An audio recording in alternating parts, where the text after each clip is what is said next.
आज के वार्षिक अधिवेशन में क्या कुछ खास था?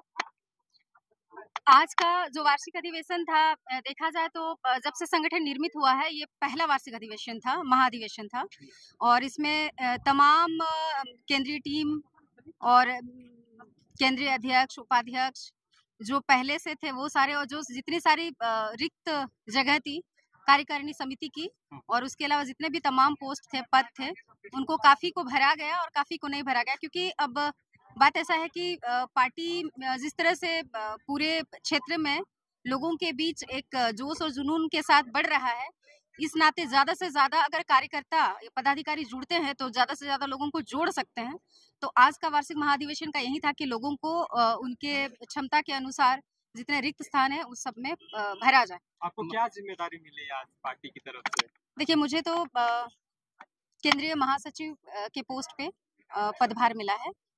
जेएलके में अधिकतर जो है आदिवासी महिलाओं की संख्या कम बताई जाती है। आप भी एक आदिवासी समुदाय से बिलोंग करती हैं। क्या पहल रहेगा अपने समाज के प्रति, अपने समाज को जो है जेएलके में शामिल कराने को लेकर, उसके प्रति एक अच्छा सद्भाव पहुंचाने को लेकर? देखिए, सबसे पहली बात तो ऐसा है कि शुरू में जेएलकेएम जो है ये एकदम रिसेंट रजिस्टर्ड पार्टी, अगर पहला इसको प्रथम महाधिवेशन अगर हो रहा है तो उसका मतलब ये है कि सबसे पहले जितने भी लोग थे वो तमाम लोग जो थे पहले की पार्टियों के साथ कन्विंस हैं, और लोगों का कहीं ना कहीं एक इमोशंस जुड़ा रहता है, सेंटिमेंट जुड़ा रहता है, और उस पार्टी को लेके आस्था रहती है। लेकिन धीरे धीरे आज जिस तरह से पहले के सत्ताधारी सरकार है जिस तरह से कर रही है, और आदिवासियों के साथ इतना ज्यादा चाहे जमीन छीनी जा रही हो, चाहे बेटियां छीनी जा रही, बहुत सारी चीजें जो हो रही हैं, ये सब के होते अब लोग इस तरह का एक नेतृत्व को खोज रहे हैं जिसमें उनका जमीन हक की रक्षा की जाए, है ना, पहचान की। तो जेएलके में एक उभरता पार्टी और लोग कन्विंस हो रहे हैं। अगर आज मैं यहाँ पे आई हूँ तो विचारधारा को सोच के, बाकी तो कोई स्वार्थ इस तरह है नहीं। और अगर मैं आई हूँ तो मैं भी सोसाइटी के कुछ फेस तो हूँ, तभी आ रही हूँ। तो बाकी जो लोग हैं वो लोग भी आएंगे एक दिन। तो क्या इस जेएलके पार्टी में महिलाओं के लिए वो तो समान सम्मान वाली भावना है? पुरुष और महिलाओं में जो भेदभाव वाली बाकी पार्टियों में होती वैसी तो नहीं है? देखिए, मैं पिछले 2.5 साल से तो जुड़ी हूँ इससे, और अभी तक मैं हर जगह लोगों के साथ उठी बैठी काम कर रही हूँ। हर जगह मुझे प्रॉपर सम्मान मिला है और प्रेफरेंस मिला है। तो इसमें महिला और पुरुषों के साथ जैसा कोई भेदभाव मुझे आज तक महसूस नहीं हुआ। तो इस बारे में मैं नहीं बोलूंगी कि कुछ ऐसा हुआ है। पद से संतुष्ट है जो पद आपको जिम्मेवारी मिला है? देखिए, पहली बार उतना दिन तो मैं सक्रिय सदस्य के तौर पे काम कर रही थी और अपना सब चीज इन्वेस्ट कर ही रही थी, लेकिन आज पदभार अगर मिला है तो संतुष्ट हूँ। पहले तो देखिए, पद तो जो होता है, जब जब वार्षिक महाधिवेशन होगा अकॉर्डिंग टू क्षमता वो तो चेंज होते रहेगा, जो जिस तरह से करेगा। अगर मैं बेहतर क्षमता करती हूँ तो बेहतर करूंगी, लेकिन फिलहाल तो इस पोस्ट से संतुष्ट हूँ और काम करना चाहती हूँ। मैसेज क्या देना चाहेंगे महिलाओं को लेकर? महिलाओं को लेकर के हम यही मैसेज देना चाहेंगे कि तमाम महिलाएं जो है, चूल्हा चौका तो सबके घर पे होता है, लेकिन राजनीति को लेकर भी जागरूक हो। क्योंकि बहुत सारे लोगों का कहना रहता है हमको राजनीति से क्या लेना देना, लेकिन आप देखेंगे तो हम बहुत सारा टैक्स भी देते हैं। वो राजनीति के जो सत्ताधारी लोग हैं वो तय करते हैं कि कॉपी में कितना लगेगा, कलम में कितना लगेगा, ट्रांसपोर्टेशन में लगेगा। तो राजनीति कैसे नहीं, हर आदमी के जीवन में एक तो इम्पोर्टेंट है। तो अवेयरनेस के साथ लोगों को चूल्हा चौका के अलावा बाहर निकले और लोगों के साथ घुले मिले और लोगों के लिए काम भी करें। निशा भगत जी, आप गुमला से चल करके बोकारो की धरती में आए हैं अधिवेशन को ज्वाइन करने के लिए, क्या कुछ देख के समझ में आया? सबसे पहले तो आपके चैनल के माध्यम से जितने भी दर्शक है, श्रोता है, उनको मेरी तरफ से खतरानी जोहार है। और ये मेरे लिए बहुत ही एक्साइटमेंट मोमेंट रहा। वार्षिक अधिवेशन जो है जेएलके का, इसमें कई लोगों से मुलाकात करने का मौका मिला और नए चेहरे को देखने का मिला मौका।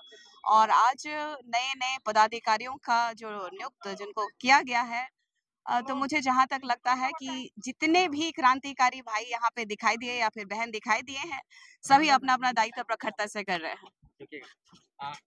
सिंदरी में जो घटना हुई, आदिवासियों को घसीट घसीट के पीटा गया, क्योंकि आप भी आदिवासी समुदाय से आते हैं और उस चीज को आप लोग फील कर सकते हैं, क्या रिएक्शन है आप लोग का? देखिए, बहुत ही दुर्भाग्य का विषय है कि आदिवासी जनजाति के लोग यहाँ रहते हैं और ये 5th शेड्यूल के तहत यहाँ पे ये झारखंड राज्य है।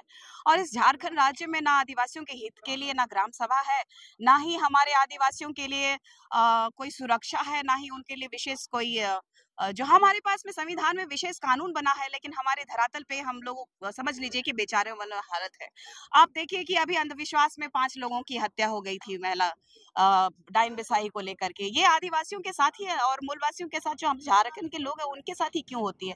और जो आप घटना कह रहे हैं, लगातार ऐसी घटनाएं जो हो रही है, जमीनें लूटी जा रही है, हमारी जल जंगल जमीन को लूटा जा रहा है, हमारा अस्तित्व लूटा जा रहा है, हमारी माँ बहन बेटियों की इज्जत को लूटा जा रहा है। तो ये दुर्भाग्य का विषय है कि आदिवासी बेटा कहलाने वाला जो मुख्यमंत्री है हमारे राज्य में, वो मुझे लगता है कि दोहरी और दोगली नीति वाला मुख्यमंत्री है। ये आदिवासी के नाम पे कलंक है। मैं लगातार कहते आई हूँ कि ये जल जंगल जमीन बचाने के बजाय हमारे जल जंगल जमीन को लगातार उजाड़ने का काम ये सरकार कर रही है। हेमंत सोरेन, कल्पना सोरेन के कार्यकाल को किस प्रकार से आप देख पा रहे हैं? ये समझ लीजिए कि ये काला कानून जैसे ये लोग पारित करता है ना, वैसे ही ये लोग सरकार भी काला चला रहा है। शासन प्रशासन सब गुंडा बन गया है ये लोग। जब देखिए कि जमीन बचाने के लिए अपना गांव का लोग निकल रहा है, तब प्रशासन भी कितने लोगों पे लाठी चला रही है। अब गुंडा मवाली लोग प्रशासन के साथ में बिचौलिए लोग हावी हो जा रहे हैं। कितना नुकसान हो रहा है, हमारा जल जंगल जमीन खतरे में है। मुझे नहीं लगता है कि ये जो मियाँ बीबी की जो जोड़ी है, युगल जोड़ी है, सिर्फ पैसे कमाने में, माल बटोरने में लगी हुई है और इसके अलावा इनको लगता नहीं है कि झारखंड राज्य के परिप्रेक्ष्य में कुछ करे। एक है कि मैया सम्मान योजना दे दिया है, वो झुंझुना धरा दिया है। महिलाओं को सशक्त बनाइए हेमंत सोरेन जी, महिलाओं को अपाहिज मत बनाइए आप। अच्छा, आप जो है हेमंत सोरेन जी का या जो वर्तमान सरकार के कार्यकाल को आप जो है डिफेक्टेड बता रहे हैं, उसकी गलत नीतियों का बखान कर रहे हैं। जेएलके में